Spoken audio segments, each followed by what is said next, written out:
ये कहानी एक जमींदार की। एक गांव में एक जमींदार बहुत सारे लोगों की जमीनें हड़प ली थी, बहुत सारे लोगों को बेघर कर दिया था। और जमींदार की इस हरकत की वजह से उस गांव में बहुत सारे लोगों ने आत्महत्या कर लिया था। लेकिन फिर भी उस जमींदार को अपनी हरकत की वजह से रद्दी भर की भी अफसोस नहीं होती थी। और एक दिन वो जमींदार रात के वक्त अपने घर पे जब वापस लौट रहा था तो उस गांव के लोग उस जमींदार के बारे में चर्चा कर रहे थे। जब जमींदार ने गौर करके सुना तो सभी लोग कह रहे थे कि ये जमींदार तो बहुत ही पापी है, इसने इतना पाप किया है कि भगवान इसे नरक पे भी जगह नहीं देगा। उन गांव वालों की बात सुनने के बाद उस जमींदार को बहुत ही बड़ा सदमा लगा और वो करीबन 2-3 दिन से बहुत ही टेंशन में रहने लगा, चिंता में रहने लगा। तभी उस जमींदार के एक खास आदमी ने जमींदार से पूछा कि क्या बात है, अब कुछ दिनों से बहुत ही टेंशन में लग रहे हो, चिंता में लग रहे हो, कोई समस्या तो आप हमें बता सकते हैं। तभी जमींदार ने अपने खास आदमी से पूछा कि क्या पाप धोने के लिए, पाप खत्म करने के लिए कोई उपाय है। ये बात सुनते उस जमींदार के खास आदमी ने जमींदार से कहा कि हाँ बिल्कुल है, आप मंदिर दर्शन करने जाइए, गंगा नहाइए, इससे आपके सारे पाप कट जाएंगे। ये बात सुनते हुए जमींदार बहुत ही खुश हो गया और उसने मनी मन निश्चय किया कि मैं तीर्थ यात्रा पे जाऊंगा, गंगा नहाने जाऊंगा। और अगले दिन वो जमींदार अपने गांव के मंदिर में जाता है। जब वो जमींदार गांव के मंदिर में पहुंचता है तो उस मंदिर के पुजारी ने जमींदार से पूछा कि आज आप रास्ता कैसे भटक गए। तभी उस जमींदार ने पुजारी जी से कहा कि पंडित जी, मैं कुछ दिनों के लिए तीर्थ यात्रा पे जा रहा हूँ, गंगा नहाने के लिए जा रहा हूँ। सुना इससे सारे पाप धुल जाते हैं, सारे पाप कट जाते हैं। अगर जाने अनजाने में हमसे कोई पाप या भूल हो गई हो तो वो भी कट हो जाएगी, वो भी धुल जाएगी। ये बात सुनते पुजारी जी ने कहा कि ये तो बहुत ही अच्छी बात है, अगर आप तीर्थ यात्रा पे जा रहे हो, गंगा नहाने जा ही रहे हो, तो क्या आप मेरे लिए एक छोटा सा काम कर दोगे। तभी उस जमींदार ने कहा कि हाँ बिल्कुल मैं आपका काम कर दूंगा, बताइए आखिर काम क्या है। ये बात सुनते पुजारी जी दौड़े दौड़े अपने घर पे गए और एक पपीता उठा के लाए और उस जमींदार से कहा कि आप जहां जहां मंदिर दर्शन करोगे, जहां जहां गंगा नहाओगे, आप मेरे इस पपीते को वहां मंदिर दर्शन करवा देना, गंगा नहलवा देना।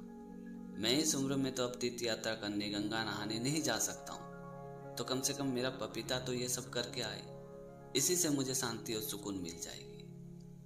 ये बात सुनते जमींदार ने कहा कि ठीक, आप बिल्कुल बेफिक्र रहिए, मैं जहां जहां मंदिर दर्शन करूंगा, जहां जहां गंगा नहाऊंगा, आपके पपीते को भी वहां मंदिर दर्शन करवा दूंगा, गंगा नहा दूंगा। और ये बोल के वो जमींदार उस पपीते को लेकर अपने घर पे चला गया।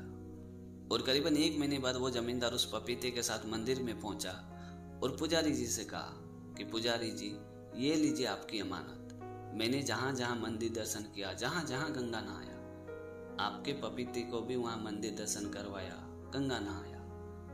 ये बात सुनते पुजारी जी बहुत ही खुश हो गए और पुजारी जी ने जमींदार से कहा कि आपने मेरे लिए इतना बड़ा काम किया है, तो कल आप मेरे यहाँ भोजन करने अवश्य आइएगा।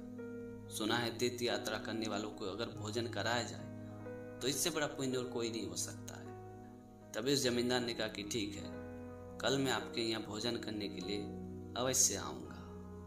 और अगले दिन जब वो जमींदार पुजारी जी के यहाँ भोजन करने के लिए आता है तो वो पुजारी जी वही पपीते की सब्जी बना के उस जमींदार को खाने के लिए देता है। और जब वो जमींदार पहला निवाला अपने मुंह में रखता है तो कड़वाहट के मारे सारा का सारा खाना जमीन पे थूक देता है और पुजारी जी से कहता है कि पुजारी जी, ये आपने कैसा सब्जी बनाया, ये तो बहुत ही कड़वा है। तभी पुजारी जी ने बड़े आश्चर्य होकर जमींदार से कहा कि क्या बात कर रहे हो, ये पपीते की सब्जी कड़वी कैसे हो सकती है, क्या आपने इसे मंदिर दर्शन कराया था, गंगा नहलवाया था। तभी उस जमींदार ने हैरान होकर पुजारी जी से कहा कि मंदिर दर्शन कराने, गंगा नहाने से इस पपीते के कड़वाहट का क्या लेना देना, भला मंदिर दर्शन कराने, गंगा नहाने से इस पपीते की कड़वाहट कैसे कम हो सकती है। ये बात सुनते पुजारी जी ने मुस्कुराते हुए जमींदार से कहा कि मैं भी तो आपको यही समझाने की कोशिश कर रहा हूँ कि आपने जो इतना पाप किया है, लोगों को बेघर किया है, आपकी वजह से कितने लोगों ने आत्महत्या किया है, तो क्या इतने सारे पाप गंगा नहाने, मंदिर दर्शन करने से कम हो जाएंगे, सारे पाप धुल जाएंगे?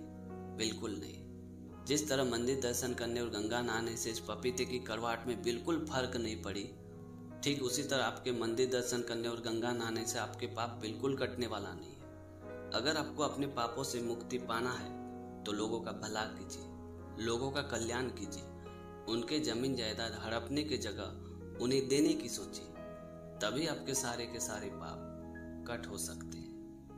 ये बात सुनते हुए जमींदार पुजारी जी के चरणों में गिर गया और कहा कि मैं आपसे वादा करता हूँ कि आपके बताए गए रास्ते में मैं जरूर चलूंगा। इसीलिए कहते हैं कि पाप और पुण्य क्या है ये तो मुझे नहीं पता, मुझे तो बस इतना पता है कि आपके काम की वजह से किसी के मन को ठेस पहुंचती है, किसी को भी दुख होता है, तो इससे बड़ा पाप और कोई नहीं होता है। और अगर आपके काम की वजह से किसी को सुकून मिलती है, किसी के होठों पे थोड़ी सी मुस्कान आती है, तो यकीन मानिए इससे बड़ा पुण्य और कोई नहीं हो सकता है। तो दोस्तों, छोटी सी कहानी में ये सिखाती कि अगर आप अच्छा कर्म करते हो तो आपको कहीं जाने की जरूरत नहीं है। मंदिर दर्शन करना, गंगा नहाना, इन सब चीजों से पाप तो नहीं धुलते हैं, पर हाँ, मन को शांति और सुकून जरूर मिलती है।